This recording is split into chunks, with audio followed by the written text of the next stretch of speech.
Rainbows and Confetti. Kara was a very sad girl. Whenever she was too happy, she burst into rainbows and confetti.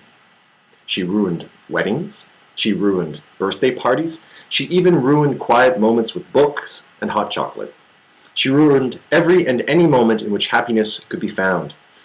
So she decided once and for all, always to be sad. She liked to be happy, but she didn't like to ruin happy moments either.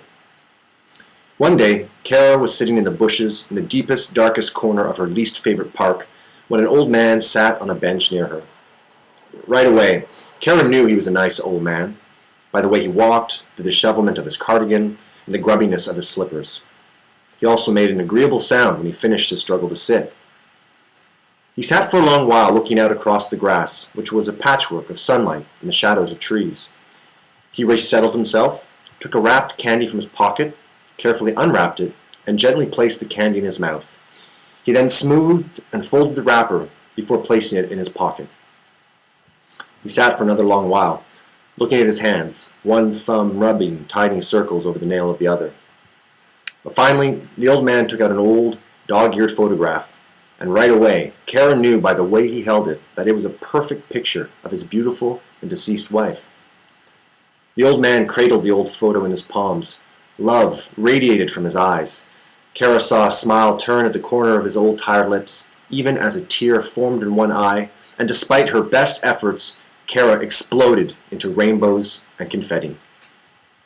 "My goodness, what just happened there?" said the old man, startled out of his reminiscences.